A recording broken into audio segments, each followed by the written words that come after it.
Okay, part 3 of the law on contracts, we have fundamental characteristic or principle of contracts. Now, okay, number 1, we have consensuality of a contract. So again, pag consensuality, meaning there is a consent between two parties. So there is a perfection of contract again if there is a meeting of minds. Okay, take note, there is only a perfection of contract kung meron lang po meeting of minds. So consensual, save from cases where delivery or form is required for its perfection. Again, consent, take note. Consent is an essential element. Not even the government. So kahit ang government mismo cannot force, can force someone to enter into a contract. So bawal po ang government i-force yung iba, yung other company to enter into a contract. So dapat there is an agreement between two companies and the government itself. So in the case of PLDT, an example dito, pinipilit ng government na magkaroon ng interconnection agreement. So hindi po yan bawal na. However naman, the government may exercise its sovereign power of eminent domain. So pag eminent domain, take note na.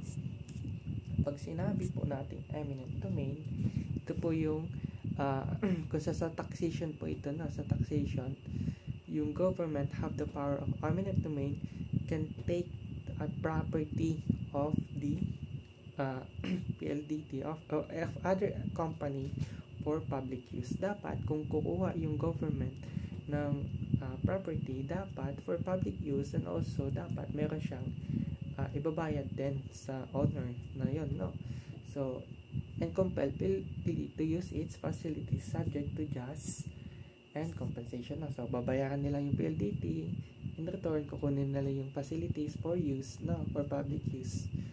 So in this case, the court treated the action as one of the expropriation. So ito yung naging exemption, So it can actually, the government can have the power of eminent domain, can take the other property of the company as long as it's for the public use, then babayaran nila yung company for a just compensation. Okay. Contract entered into by an unauthorized person is unenforceable since the rule is that no one may contract in the name of another without being authorized by the latter, such as agent, or unless he has by law a right to represent him, such as a guardian. So bawal po natin bawal po magkaroon ng contract kung hindi naman authorized, So dito yung tinutukoy dito yung agent na, let's say for example yung agent na yon, okay, let's say for example na si A, may agent siya. Okay, let's say si B, meron siyang agent. Si B, sinabi niya sa agent niya na bumili ng equipment, bumili ng mga woods, ganon, or any item worth 500 pesos. Okay. Si agent, ang kailangan lang niyang gawin is magbayad ng 500 pesos na worth of items. Yun lang po, Pag si agent po ay nag-act beyond the power beyond the power na binigay sa kanya ni B, then that is unenforceable, hindi po yun mag-ratify or does not take effect, because si B, ang power lang na binigay sa kanya agent is yun lang ang authorized niya. So kapag si agent nag-act beyond its power, then the contract is unenforceable.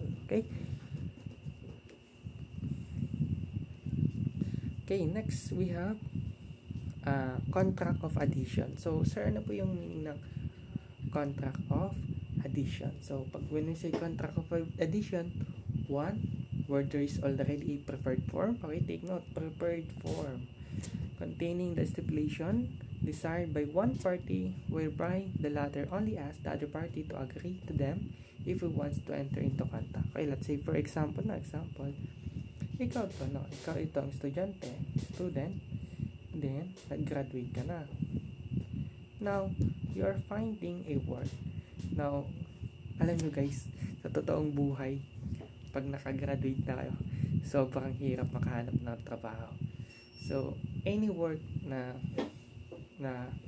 meron kayo, dapat talaga i-appreciate nyo yan, kasi if you're going to look deeper, ang hirap makahanap ng trabaho, then also depende din yan sa situation no? So, kung estudyante pa lang kayo yan, i-enjoy nyo lang ang pagiging estudyante, because pag nakagraduate na kayo, you will realize a lot in life na mahirap yung work life. Okay? So anyway, back to the tayo sa contract of addition. So sa contract of addition, nakagraduate ka na. So pagka-graduate mo, sabi natin magna cum laude ka, or anything of that, tapos natanggap ka agad. Ngayon, ang company na to, ang gagawin mo lang talaga is magbibigay yung company ng offer, paper, prepared na form, may form na. Tapos ang gagawin mo lang po ay babasahin yun, then magpipirma. So that is the contract of addition. So contract of addition, take note, may prepared na form. Ang gagawin mo lang po ay magsi-signature. Okay, signature. Okay, ganun lang po ang contract of addition, period. Okay, generally valid because a party who does not consent, the terms and conditions in the contract cannot opt not to. No? So, you have the rights to decide. Pag nagpirma ka, meaning yes po. No? Okay, pag hindi, meaning hindi lang. Okay? Okay, how about dito, meron tayong illustrative case. In a case where a passenger of PAL, no, this is a Philippine airline, lost his luggage who sued for damages, and Nepal contended that its liability should not exceed 100 pesos based on the contract. So the Supreme Court held the provision is valid even if it was contained in a contract of addition, since the passenger could not have consented thereto if he did not agree on the same. So yung agreement na po yun is valid po kasi the passenger know itself na nag-sign na siya doon. No? So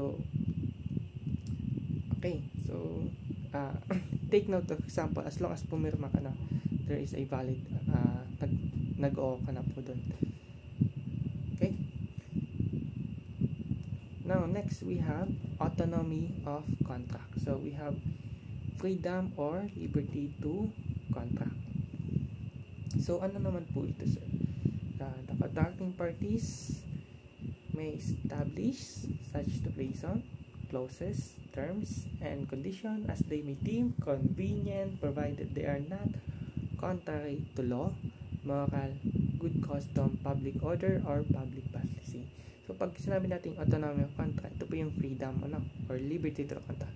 So you have the rights to put all the clauses, to put everything on the contract, unless as long as na hindi po ito contrary to law, as long as legal po ito, no? So kahit anong pwede mong ilagay sa batas na yun, dapat as long as legal, pwede po yun. Okay, and dapat hindi rin contrary sa morals, hindi rin contrary sa good custom, public order, or public policy. So ito ng mga contrary to law, contrary to morals. So basahin nyo lang po ito, no? So waiver for future fraud, bawal po yun, no? So let's say mga pumapayag ka, no, sa mga future fraud, so that is not also good, no? So that is illegal. How about your partnership pactum leona? Okay, take note of this mga example na baka lumabas nito, no? So pactum leona is the provision which excludes one or more partner in any share in the profits or losses. Take note po, no, sa mga accounting po, no, there is actually when a group agree to form a partnership, nag-create sila ng partnership, kasi ang partnership na yon, si A, si B, and C, nag-contribute sila ng worth of 20,000 pesos each, no? So 20,000 kay A, 20,000 kay B, 20,000 C, a total of 60,000. Okay, no? Yun po ang agreement nila. Now, ito yung profit or loss ratio na. Profit or loss ratio nila. So, ang mga hatian daw is 2:3:5. Kung nagkaroon sila ng income na 100,000, meaning ang makukuha ni A, si A to, B and C, ang makukuha po ni A is 20% times 100,000, 20,000. 30% ng 100,000 is 30,000. 50% ng 100,000 is 50,000. Again, rate, ratio and proportion. So, dapat marunong na po kayo nito na. So, pwede din 2 plus 3, 5 plus 5, 10. 100 divide 10. 10,000 times mo lang sa 2, 20,000. 10,000 times 3, 30,000. 10,000 times 5, 50,000. Pwede din ganun na. Or, take this around as a percentage, 20% sa 100,000, 20,000, 30% ng 100,000 and so on. No? So that is the brand. So what I mean by pactum leonan, ang dami mo sinabi, sir, pero ito lang pala yung minimum mo po na. Pag sinabi natin pactum leonan na, meaning po nito, pag nagkaroon kayo ng partnership, bawal nyo po i-exclude any of this partner. Bawal mo ito i-exclude.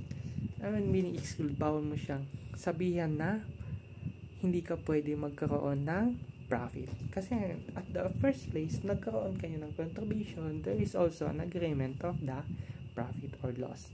So, bawal mo po siya exclude, no? So, that is against the law. Okay? Mortgage or pledgement, pactum commissarium. This act of stipulation where the creditor appropriates the things given by way of pledge or mortgage or dispose of them. For example, nagutang ka, then there is a collateral of that thing, tapos yung bagay na yun, binenta mo naman pala sa iba, no? So, bawal po yun, no? As long as dapat yung mortgage na yun, dapat nakalagay din sa asset na yun. As long where the asset goes, dapat yung mortgage na yun, kasama din ng asset. So, bawal mo yun ibenta, no? Let's say, nagutang ka 1 million, tapos, kung hindi ka man makabayad, yung lupa, yung pangbayad mo. Ngayon naman, ang ginawa mo, bibenta mo yung lupa sa ibang tao. So, bawal po yun, no? Kasi yung mortgage na yun, is nakalagay na sa 1 million na obligation mo. So, bawal po yun. Kaya same lang dito sa real estate mortgage. So, this is also known as pactum de non-aliendo, stipulation forbidding the owner from alienating the immovable mortgage. Okay? Okay, sa kanina pala yung mortgage or pactum commissarium, this is immovable, and sa pactum de non-aliendo, these are immovable. So, these are talks about the land. Okay? Take note, there is a pag any waiver sa future fraud now, these are contrary to law. Any waiver, any sa partnership na, if there is a pactum na, bawal din po yun. Pag mortgage and real mortgage, bawal po yun. How about contrary to public policy? So, contrary to public policy, so we have refund tuition fees, no? Bawal po yun, no? Kasi po, pag binigyan kayo ng scholarship, no? Scholarship ng schools, para lang po yun i-grant or ma-attract kayo na mag-stay po kayo sa school na yan. So, you have all the rights to go to another school kung gusto nyo doon. And bawal po yun bawiin sa inyo na libre, no? Kung nilibre kayo ng 20,000, naka 2 years na kayo, bawal po yun isingil sa inyo, no? Depende lang kung may nasa stipulation. But, as long as bawal po yun, no? So, this against the public policy. Next, prohibiting losing candidate. So, the convention to run as an independent candidate in constitutionality protected the right to be elected in a public office and right of the electorate to choose. So, bawal po natin pigilan yung losing candidate to run again as an independent candidate. So, gano'n lang po yan, no? How about contrary to morals? Kasi yung mga ganito na parang gagamitin nyo lang talaga yung puso nyo sa pag-intindi sa mga ganitong bagay. As long as contrary siya, dapat maging mabait lang kayo. Ganito yung pagsagot na sa law. So, in a contract loan where the interest rate is 50%. So, parang nagpautang ka ng ang mga, di ba, Bombay, di ba? Ay, sorry for the word, but yung mga uso, di ba, dito sa Pilipinas, nagpapautang ka, tapos yung rate ng balik sa'yo, for example, 100 na, 100 yung pinautang mo, tapos nilagyan mo ng interest rate na doble, let's say 100% din. So ang mababalik sa yung pera was 200 pesos, may 100 ka na tubo. So bawal po yun, no? So dapat pwede yung ma-declare as void or reduced for being contrary to mga. So dapat yun, bawasan mo naman, pre, kasi ang mahal naman ng mag-utang sa iyo, no? So that is so excessive, exorbitant, confiscatory of the receipts, no? It is actually contrary to the morals. Okay, check natin, no? Kasi sunod natin yung mutuality para hindi rin kayo ma-overwhelm. So that's it, guys. See you on the next video. Thank you.